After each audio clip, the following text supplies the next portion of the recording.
Le patch 8 de Baldur's Gate 3 a ajouté une nouvelle sous-classe pour le guerrier, l'archer arcanique.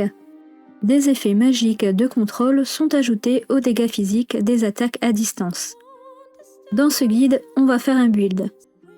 Pour débloquer la sous-classe, il faut atteindre le niveau 3 en guerrier. On va préparer le personnage dès le départ en pensant à cette future spécialisation.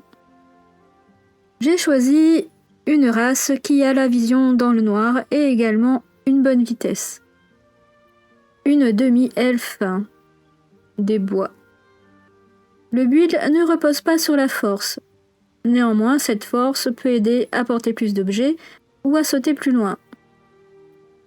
Il est cependant possible, dès le début de l'acte 1, de trouver une potion qui augmente cette force considérablement. Je vous en parle à la fin de la vidéo. Au corps à corps, vous avez de toute façon la possibilité d'utiliser des armes exigeant une grande finesse et qui vont scaler sur la dextérité. La stat la plus importante, c'est la dextérité. Elle améliore l'efficacité des armes à distance, votre initiative et votre classe d'armure. Ensuite, on monte l'intelligence. On augmente les chances d'appliquer un sort en augmentant le degré de difficulté du sort. On a un bonus de +3 en intelligence. Il y a une petite confusion due aux infobules. Si on consulte ici le degré de difficulté, on voit qu'il est de 10. Mais si on consulte ce degré de difficulté dans le journal, il est bien de 13. L'intelligence est donc importante pour l'efficacité de vos flèches arcaniques. On va mettre quelques points en constitution pour augmenter les points de vie. La sagesse et le charisme ne seront pas le grand point fort de ce build. La sagesse permet de résister aux effets mentaux négatifs. Le charisme influence le prix des commerçants. Vos 5 sens seront faibles lors de l'exploration. La perception qui permet de révéler les détails cachés sera à 0, mais de toute façon, nous allons avoir Ombre-Cœur par exemple qui pourra le faire plus facilement. Il s'agit de notre leader. On va choisir un historique qui donne accès à des compétences de dialogue.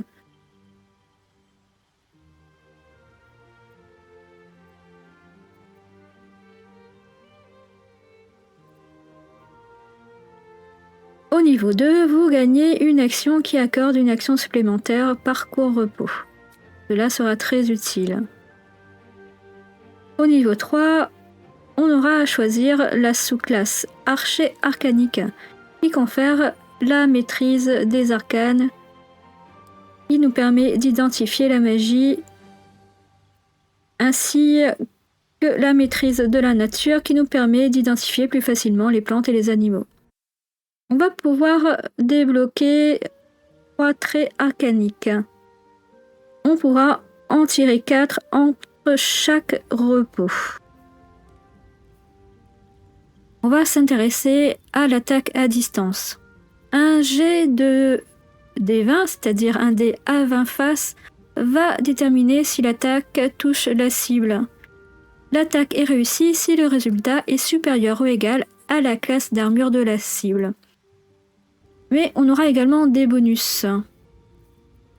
Pour visualiser ces bonus, pour les attaques à distance, on va utiliser la touche T. On peut voir qu'on a un bonus grâce à la maîtrise d'armes, la dextérité et l'archerie. Vous avez plus de chances de toucher la cible si vous êtes situé en hauteur. Voici les flèches que j'ai testées et une explication sur les jets de sauvegarde de la cible. La flèche de l'ombre, elle inflige des dégâts psychiques et peut aveugler la cible si celle-ci ne réussit pas un jet de sauvegarde de sagesse.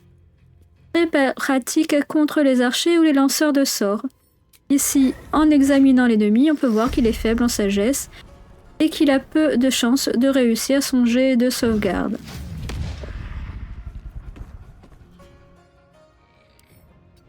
La flèche détonante, c'est une flèche explosive qui inflige des dégâts de zone dans un rayon de 3 mètres. Idéal pour les groupes d'ennemis. Cette flèche ne nécessitera pas un jet de sauvegarde. La flèche traqueuse, elle inflige des dégâts de force. Elle applique lueur féerique si la cible ne réussit pas un jet de sauvegarde de dextérité.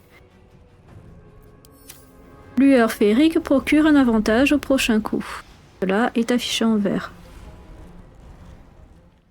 La flèche perforante permet d'attaquer tous ceux qui se trouvent dans la ligne de votre tir. Chaque cible doit réussir un jet de sauvegarde de dextérité ou subir des dégâts perforants supplémentaires.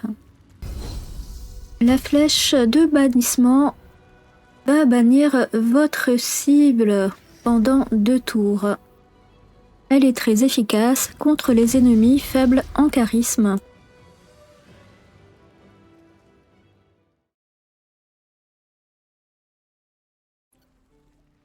Maintenant, je vais vous parler d'une potion qui permet d'augmenter la valeur de la force à 21 jusqu'au long repos.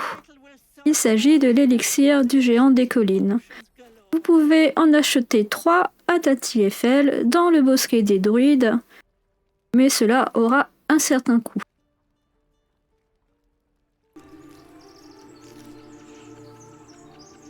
Pour pouvoir refaire votre build, si vous avez envie de faire des changements, il faudra trouver le personnage Flétrisse qui rejoindra votre camp. Vous pouvez le trouver au nord-est de la carte, sous la chapelle, dans une crypte. So I ask again, what is the worth of a single mortal life?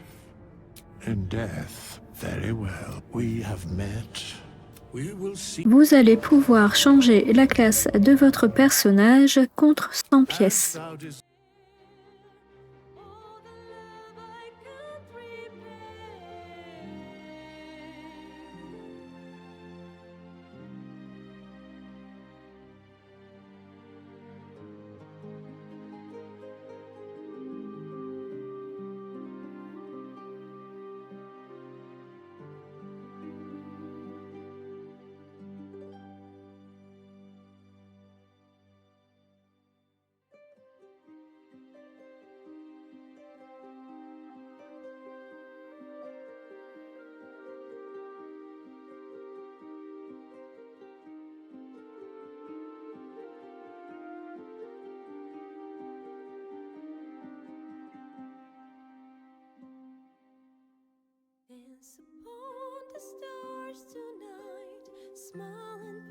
Merci d'avoir regardé cette vidéo jusqu'au bout. Si elle vous a plu, pensez à laisser un petit pouce bleu.